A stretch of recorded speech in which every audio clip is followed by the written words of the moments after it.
Okay, so for my patient, I am going to do a 35-year-old female who has an acute ankle sprain status post some sort of recreational sport injury. For that patient, they're in the acute phase, so I am going to instruct them on how to do an ice bag, a little bit of compression and elevation for some pain relief, as well as trying to help get the inflammation and the swelling down. You start just any old plastic Ziploc bag, and then you do a ice. It just so happens that I have crushed ice, but any type of ice would work. And then you can suck out the air,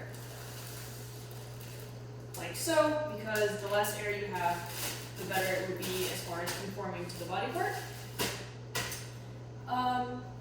So once you've made your ice pack, you can honestly freeze and refreeze the same ice pack, but for the purposes of this video, I'm just going to go ahead and use this the one time. I would want this patient to use the ice pack for about 20 minutes, and then at the end of the 20 minutes, take it off, take the compression off, and either if they're staying off of it for weight bearing precautions or any of that stuff, then just follow those precautions. But you want to do this multiple times a day, or when you feel like you need some relief or some relief from the pain. So what you're going to do is you're going to take your ice pack that you've made, that you've taken all the ice out of. You are going to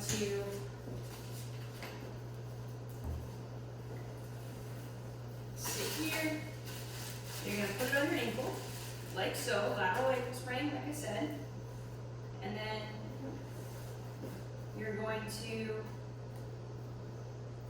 take your ace bandage, just any old ace bandage. You can get them at the drugstore or honestly a grocery store.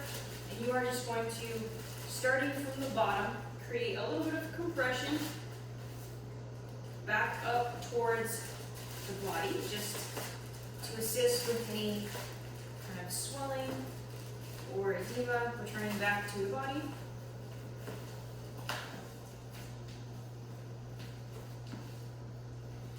you just kind of secure it underneath. Once you feel it's nice and secure on the skin, and because you're using an ice bag, there is no reason to have any sort of barrier. You just use the bag right on the skin.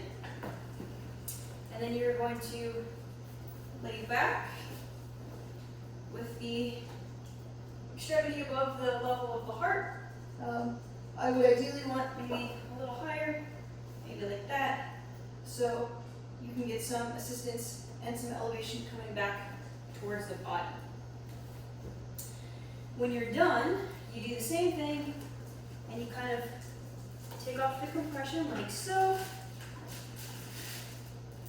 And the ice comes off. You'll notice that the ice kind of starts to melt. That's actually what you want. It creates a better reaching effect, a stronger effect, we'll call it, as far as the icing is concerned. You want to take some caution with this. You want to make sure that there is no reaction on the skin, that you're not getting wheals, that the person doesn't have any sort of impaired sensation or impaired vascular problems in the extremity that you're treating. And if you do get some sort of response, some sort of, they call them wheals, like a rash or any sort of adverse effect that you are worried about, then just discontinue use and then go ahead and give me a call and we can talk about other options that we have to treat the lateral